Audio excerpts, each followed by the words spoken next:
I don't know if I mentioned to you yesterday. We're heading up to Connecticut on Friday Mm. to see my brother-in-law. So Suzanne's brother, his family, and whatnot. So I'm going to work from there for a bit on Friday. Right now, That'll the be plan fun. is, yeah. The plan. I'll send you a picture when I get up there. The plan is to pack up the truck Thursday night, get up and be out the door by 6. So we're there about 9:30.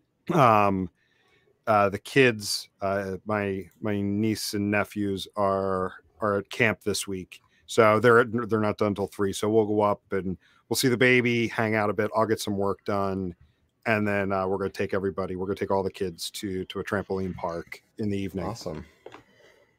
That's awesome. And it coincides with our new integration that, or no, sorry, our new workflow that we enabled for Slack last Friday as our first Friday. Yeah, Our photo bonding Friday on yeah, Slack. So yeah. So good I'll timing. share a picture with everybody from with my work setup from the road. That'll be cool.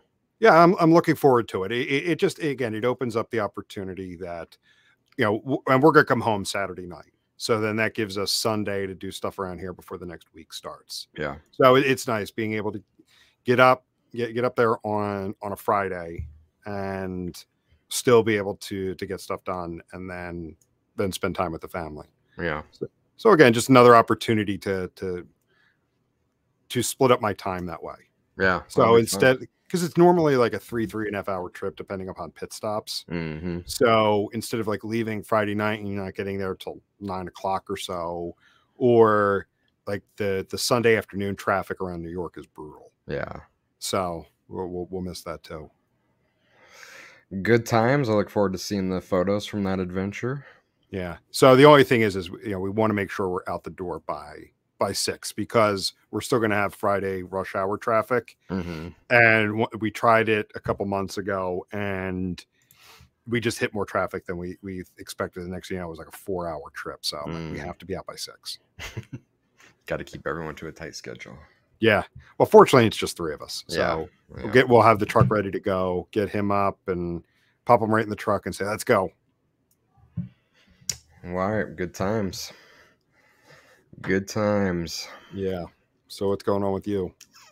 I just quickly made and stuffed a deli sandwich in my face. I don't know if people in your neck of the woods realize what a good can I say what a good John you guys have? I mean, we just don't have a decent deli around here. And there are some days where I just have a craving for a good deli sandwich. And look, I mean, I can go to Jimmy John's or Jersey Mike's and kind of, eh, eh, I'll send you you more know, rolls. I mean, the rolls make or break a sandwich. And Yeah. those rolls were phenomenal. Anyway, so yesterday, like last night, I'm like, I'm gonna need a sandwich. So I ran to the grocery store, got some rolls. They're good. They're not Philly good, but they were good. And I got some Italian meats.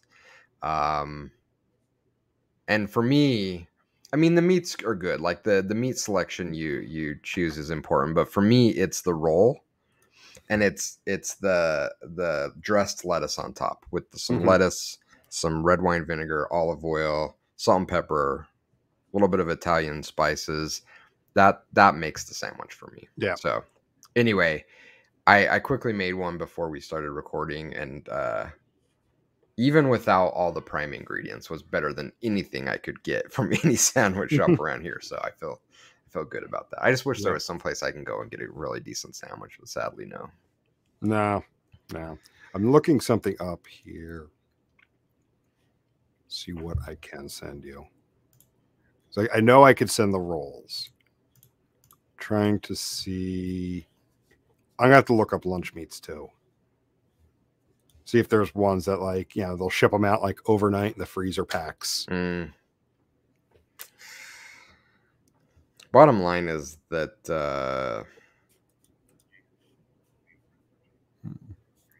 are these people?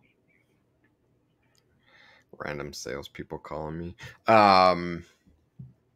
we just need to make it out to Philly. I mean, that's Yeah. really that's the right decision to make, really. Yeah, because then what we'll do is we'll take you down the Reading Terminal Market. Like that's just the smell. Is that the place with the pork and the broccoli rabe sandwich? One of them, yeah. But it's the place where you walk in and like they're making food right there, Yeah. and like just the smells that come out of there. Yeah, that would be amazing. Yeah, we'll figure it out. All right, we'll figure it out. Yeah. So, but so our obligatory talk about food. We record around lunchtime. Yeah, we do. We just record around lunchtime, so it's good. Maybe we should rename it like lunch chat or something like that. It's funny, we kind of joke about it, but the seed for this podcast was, what if like just a few people from your industry were sitting around having a meal together talking shop, what would it sound like? That was kind of the seed for starting this podcast. So I think it's apropos that we have the food talk, because it really was kind of the thought we had, that we were just like, man, this was like such a cool conversation. Like people should hear this. Like just people will listen. Yeah, people will listen, I think. And we're now like 5,000 episodes in or something. So 220. That's a lot. It's a lot. Yeah. I don't know what the data is. I was looking up just the data on starting and stopping things the other day, and specifically around businesses. And it's something like 50%, maybe slightly less than that, of new businesses fail within the first 18 to 24 months. And I have to imagine the failure rate for podcasts is also like, what is it, like 5 or 10 episodes? You lose like the bulk of people that start a podcast, never make it past that. Yeah, no, that's exactly it. What they say is like, I mean, there's these hundreds of thousands of podcasts at this point. And they're saying like the overwhelming majority don't make it past episode 10. Yeah. It's hard. It's very hard. You have to carve out the time for it. Yeah. It takes time, because also the people think that, oh, I could just create a podcast, put it up in the iTunes directory and in the Google Play the Google Play directory, and I'll have Joe Rogan numbers almost immediately. People are just going to be finding it and downloading it. Right. And it's consistency. You just got to be pumping out episode after episode. And so that's the thing, is you could look through a lot of those podcasts and a lot of them will stop at right around episode 10. It's hard. Do you think, and I'm sure we're going way off topic before even getting into topic, but how much of it do you think is having the ability and drive to have that consistency versus maybe looking too much at the metrics at the start? Because the reason I say that is that that's a good question. I consistently for a couple months, maybe 2 or 3 months, was making review videos for YouTube on instant noodles, and I struggled to get any traction. My videos were maybe getting 20 or 30 views. I couldn't get over like a couple hundred followers, subscribers, and I gave up because I'm like, no one's watching this, so it's not worth it. I'm wondering how much of it is you also need to bury your head in the sand for the first little while, which is, I guess, weird coming from data people that say, hey, we got to use the data to inform what we're doing. But I wonder how much of it is letting that, knowing that it's hard to get the momentum, kind of looking at the data too much in the beginning, letting it distract you and kill your desire to keep pushing. I think that is definitely a problem. I know when we released our first episode, like that week, we had 5 downloads, and one was me and one was you, and one was probably my mom. Yeah. So yeah, it is very easily to get dismayed that you aren't getting hundreds or thousands of downloads for an episode immediately. Yeah. But I do think the root of it is the consistency factor. Yeah. You need to be consistent, whether it's planning ahead, carving out time to plan out what your topic is going to be. Whether it's not necessarily planning out the full episode, but like, these are the topics we want to talk about in a particular episode or over a series of episodes. And then the consistency in recording it, because it is so easy to say, I don't I just don't have it today to talk about. And so I'm going to cancel today and do it tomorrow. Well, then I don't do it tomorrow. Then I don't do it the next day. And next thing you know, you've missed a week. And we take some time off. We re-air old episodes to kind of bring them back up into the front of people's minds, episodes that we think are really, really good. Just, take time off during the summer for vacation, take time off around the holidays. That being said, you really can't get to that point until you have a nice back catalog of episodes to go back and reference. Yeah. So it's ultimately the consistency. You have to be prepared to be consistent and carve out time. It just can't be, well, I'm going to wing it. I'll record next week's episode today, and then next week I'll record the following week's episode on Wednesday or whatever. Yeah. Like you have to make sure you have the time set aside to do it. Totally. Well, I'm amazed at how far we've come with this, and we don't have hundreds of thousands of downloads an episode. That would be amazing. But we've grown, and definitely appreciate those that do listen and provide feedback and share. And one of the things that I've learned is that the metrics around who is impacted by your content is usually much smaller than the actual number. Meaning that if you look at interactions and likes and shares and things like that, that it's just the tip of the iceberg of people that are consuming your content and are incredibly moved and find value in it that you never hear from. It seems to happen all the time where I'll talk to someone like, oh, I've been listening to your podcast for like 3 years, or, and I'm like, I've never once seen you like anything or share anything that we've posted about the podcast. So, anyway, it doesn't tell the full story. No. But you've given me a good segue into this week's episode. Talk about like, what does it take? You were saying, well, what does it take, or what prevents someone from, like building a successful podcast? Today, I want to talk about like what will make someone successful in digital analytics. So the last couple of weeks, and this is the last episode in this, short series around like job hunting, recruiting, jobs in digital analytics and whatnot. Yep. And we've talked about it before, with like, in the context of career path. Like there's no set defined career path in this industry like there is in many, many others. A set prescribed, career path. And then the other thing too is what I've noticed is there are like people with just a ton of different backgrounds, people coming from different kinds of like college backgrounds to previous jobs in their career. And it makes for a very eclectic industry, a lot of different people, a lot of different backgrounds. So that being the case, what are some of the common traits that have made these folks with all sorts of different journeys successful? Oh, that's a good one.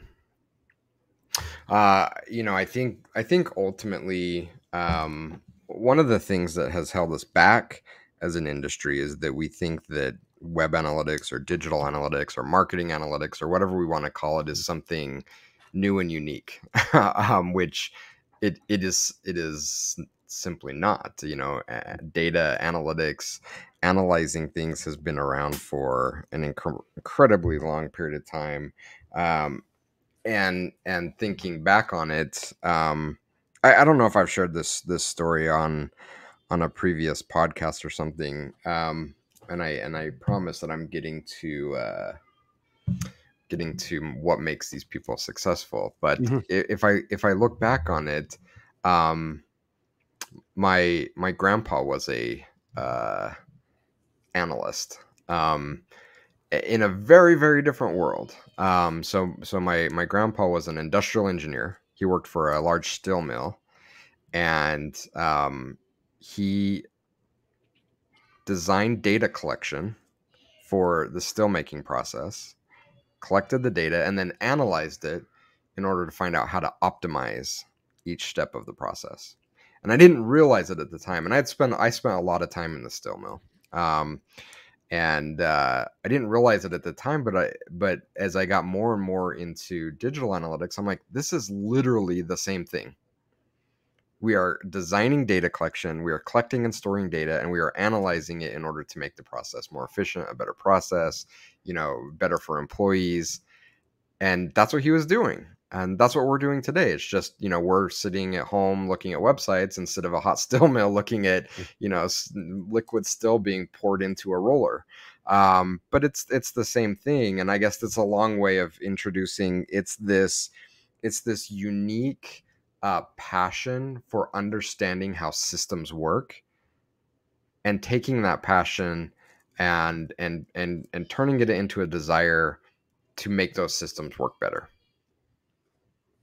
And really that can be applied anywhere. And so, having that as your background is way more important than, do you know how to collect a certain variable, or do you know how to migrate from universal analytics to GA4? Like, all of those things are kind of not very important in the grand scheme of things.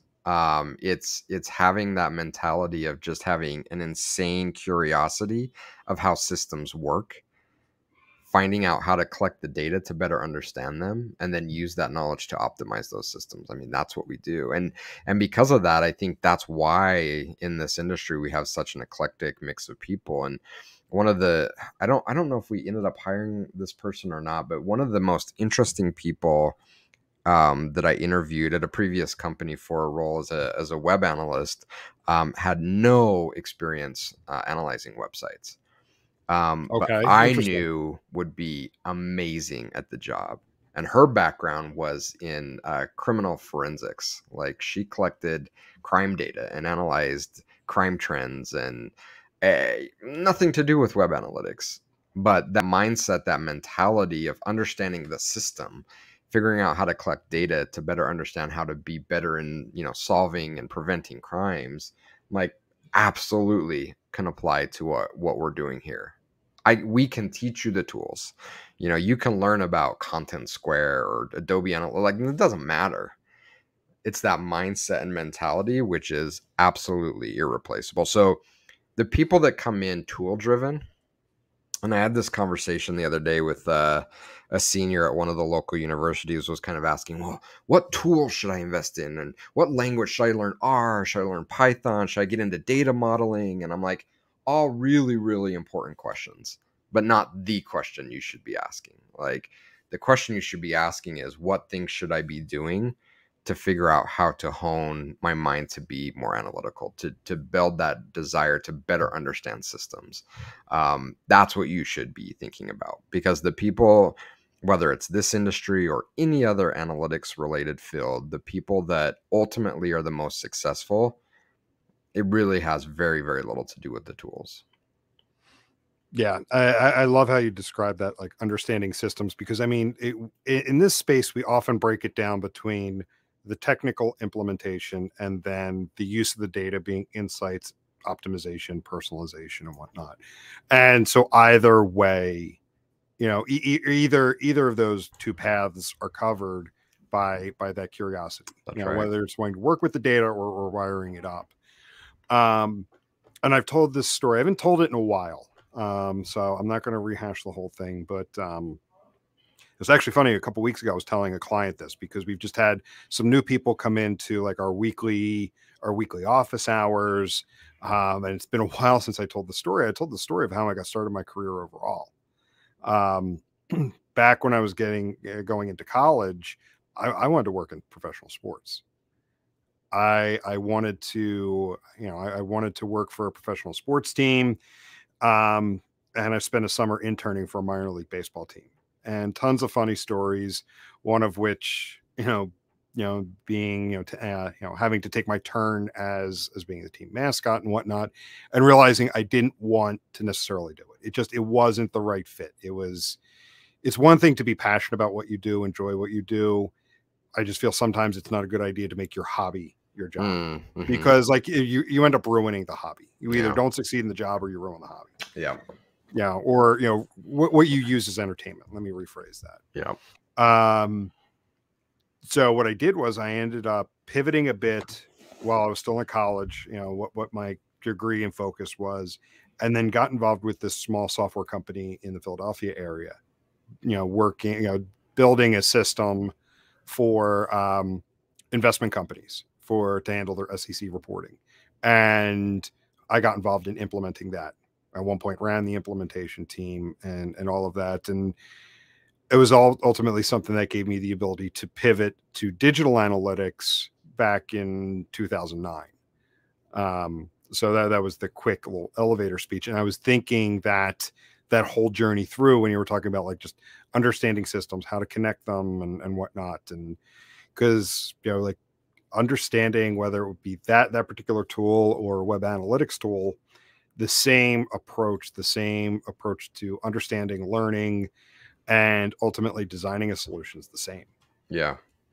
And I agree. And, I think we definitely, whether we clearly articulate that or not, buy into that approach and mentality. And I think so much so that I sometimes get offended when talking to people when they say, oh, and it's usually more, I guess, hardcore data scientists that tend to be like this when I have a conversation with them. Oh, you're just a web analyst. You just deal with web data. And I'm like, I mean, what's your point? Like, yes, that's the data that we deal with, but that isn't to say that we aren't pure analysts at heart, that we don't understand and put the bulk of our focus into understanding the system and how to measure it and how to optimize it. And you could stick us in any situation. You could put us in a theme park and we can measure data from the, what is it, the wristbands that you wear that collect data about where you move through the park.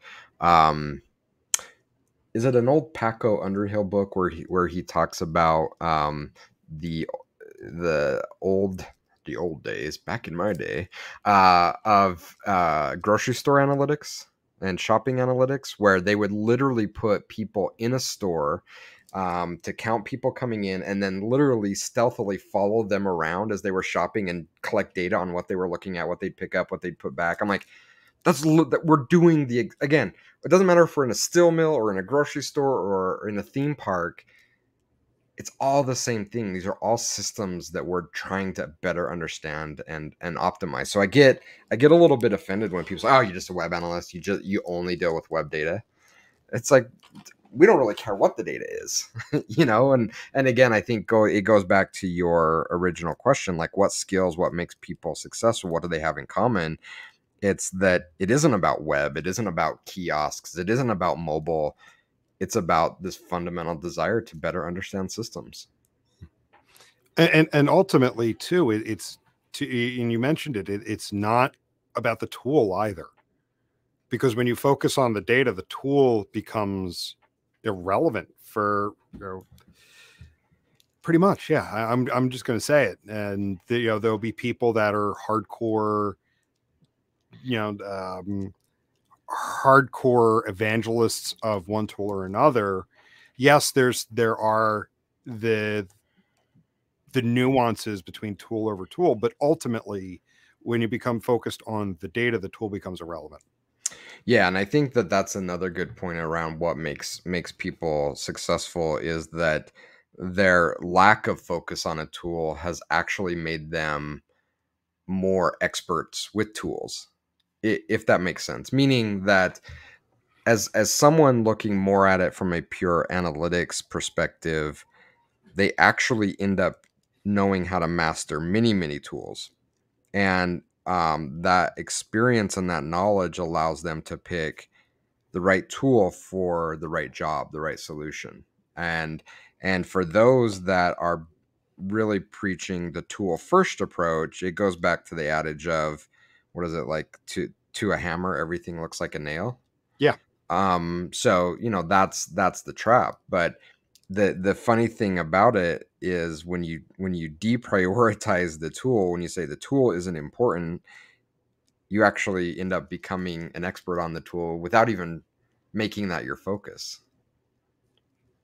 It's kind of like we've talked about this. It's like the sports analogy where you're in the zone, like you're playing basketball and the hoop looks like it's the size of size of a swimming pool, or you're playing Yep. football and everything slows down to like super slow speed. Like once you stop focusing on it, like the very thing becomes so much easier to grasp. So I don't want people walking away saying, oh well, Jim said we don't have to learn SQL, or Jason said it's not important for us to learn math and be able to do statistics. I'm not saying that. I'm saying that when your focus is on what you're trying to solve for, all of those components that add into it, whether it's frameworks around different measurement techniques or it's specific tools that you use, once you take the focus off those, you're able to then leverage those to their full ability almost without even trying. Yeah. And if anything, I'll go the opposite, direction. Or well, not in the opposite direction. That's not the right thing to say. But I'll say this: like, if there is somebody that is always hardcore recommending one particular tool, you need to ask why. There's what is their ulterior motive? Yeah. Well, we know what their ulterior motive is. Yeah. Well, I mean, that's the thing is people don't think that. People don't think about that in so many spaces out there. There are kickbacks, and digital analytics is no different. There are kickbacks for recommending a particular tool or vendor. It's a secondary income stream for many agencies and companies out there. Yeah, and again, those conversations should be a result and not the reason why things are done. Because I mean, I do think that there are people sharing knowledge and insights about specific tools and platforms and techniques, but that isn't their desire, right? Their desire is to showcase and help people do their job better. They just happen to be, showing this specific solution or this specific tool. And people can read that. People know that it comes off as authentic. But going back to a hammer, everything looks like a nail, you can absolutely spot when this is happening. I know you're not as active on social media, but I see this happening on social media, and I am not going to name the company, but there is a specific company right now. Well, there's two of them, actually, that come top of mind, and I'm not going to name either one of them. But they are very active on social media, and they're monitoring conversations that are happening in the analytics space. And every one of these conversations they're jumping into says, you know who has the right solution for that? Company X, which is the company that, I work for, that, I'm a preferred partner of. People can see right through it, right? Like, okay, like maybe 1 in 10 you're the right, but you're not the right solution for every single problem. And so you can tell when people are talking about tools and solutions and things, and they're doing it from a place of authenticity because that's the tool that they've used to solve a specific problem. You know that it's just part of the larger story, and it helps you understand more how these problems are solved. When the tool or the solution is the driving reason why you're having the conversation, people cut through the BS and says, they're just pitching a product because it's what they're getting paid to pitch. People are very perceptive when it comes to that. Yeah. Especially at this point where like this industry isn't as young as it used to be. At this point, the people that have been around for a while have a track record. So the ones that have been talking with a specific tone for a while.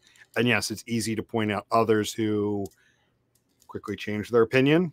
Yeah. It becomes obvious when they change their opinion or they change their position on something.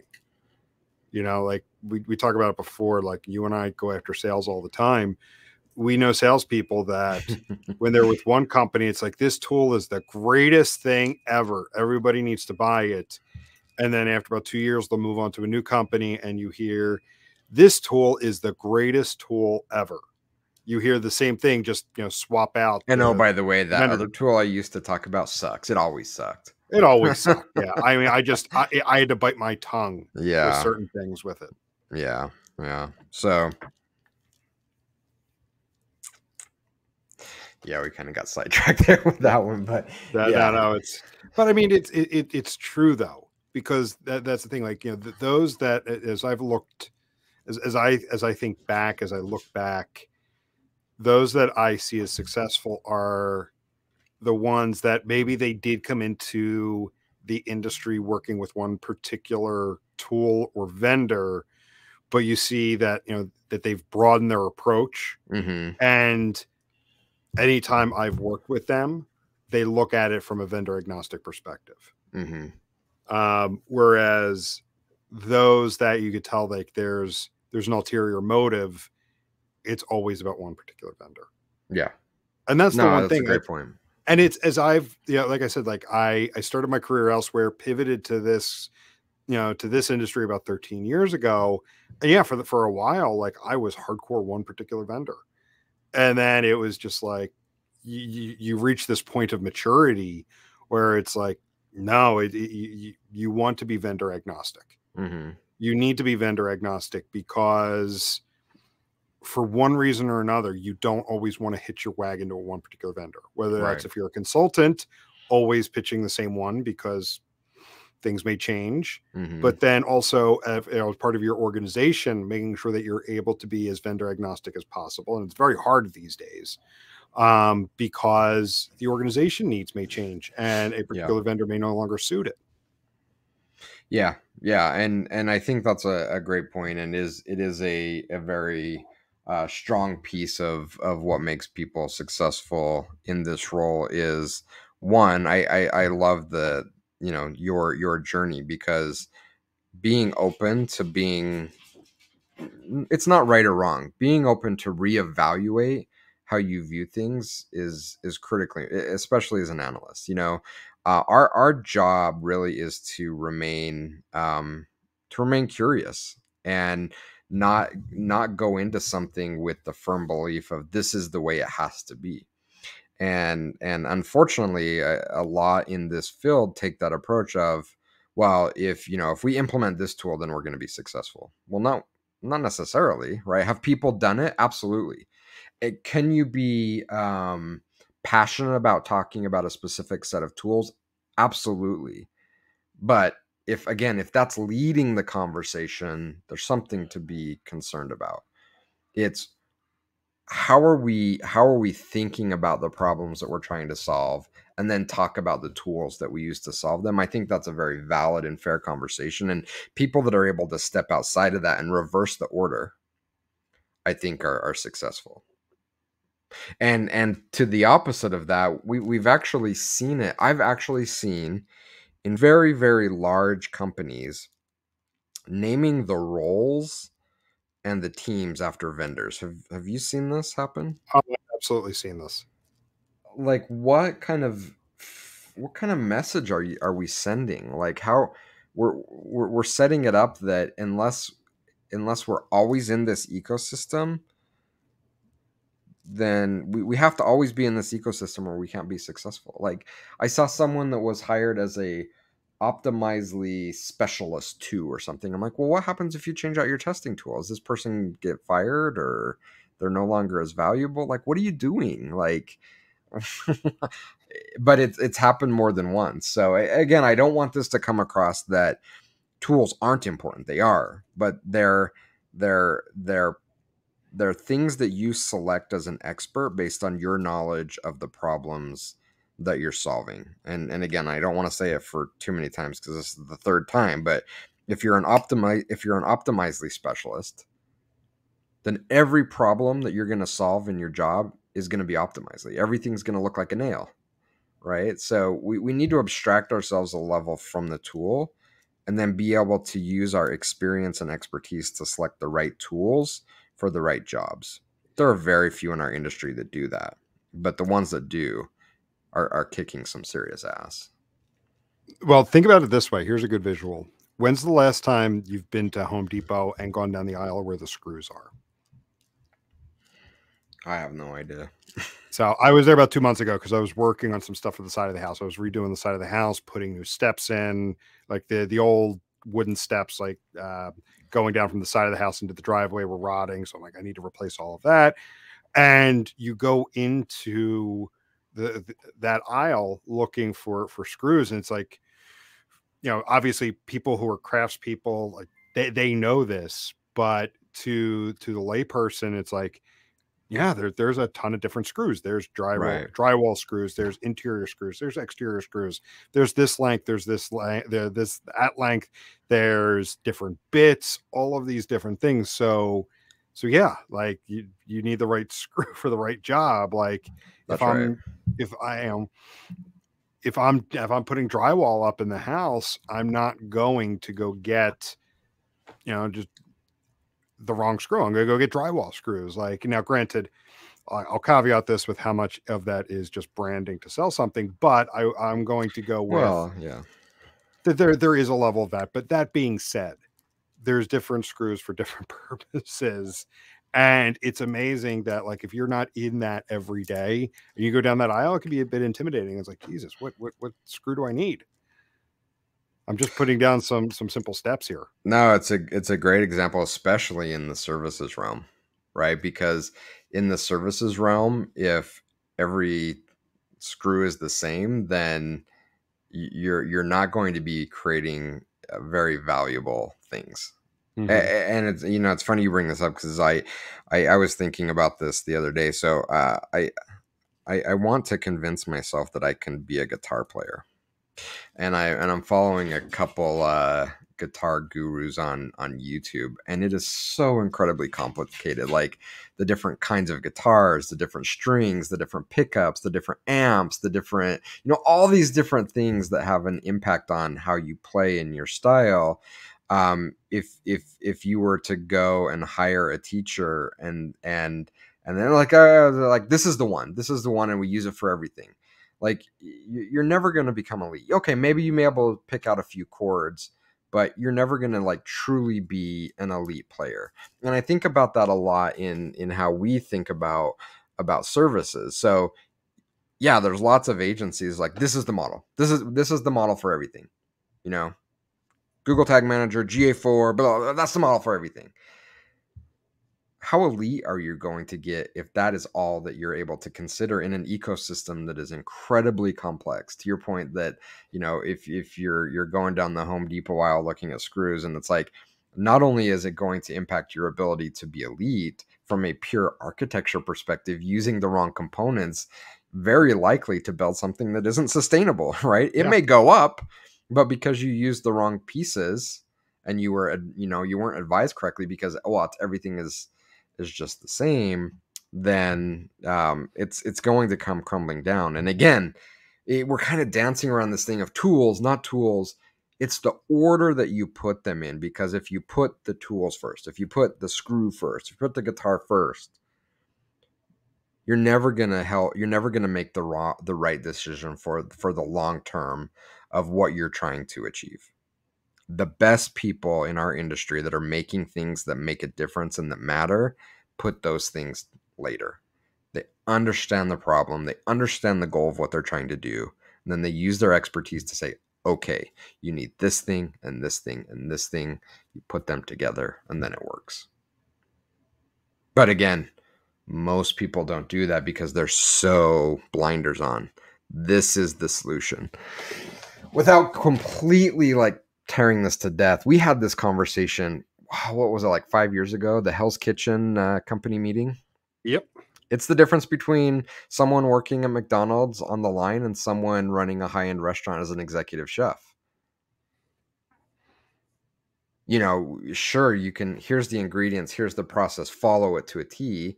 Okay, we're going to get predictability, it's safe. But in the end, you're going to get a McDonald's hamburger. I guarantee you it's going to be completely different from something from a high-end restaurant where you have a chef that understands the ingredients, what they're trying to solve for, what they're trying to do, and is able to pull those things together. And it might be different from this person to this person, this day to that day. That's the value gap, right? Yeah. And it's for employees, it's for consultants. That's the value gap. Like, if you want to go back to your starting question, like what makes people successful in this role? I mean, yeah, we can talk about, and I do love the conversation around thinking about systems and solving problems. But I love that we got to this point that the value gap is really between, am I someone that knows how to follow a recipe? That's good. That has value. Or am I someone that truly understands the entire system and how all these things work together? and I can build something that's truly unique and value, there's a massive value gap between those two. So those people that are able to do things because they have an understanding of the system and have a desire to understand it are always going to be way more valuable than people that are good at following the step-by-step instructions. That is so true. And I wanted to sit there and pause and let that breathe for a minute, because I think that's the perfect place to wrap up. Awesome. You know, so that was just so well said. I've got nothing to add to it, and I think it does. It perfectly summarizes what is needed to succeed in this industry. Let's call it good. Get out of here, everybody. So we will wrap up at that point. Thanks everyone for listening, and we will talk to everyone later. See ya. See ya.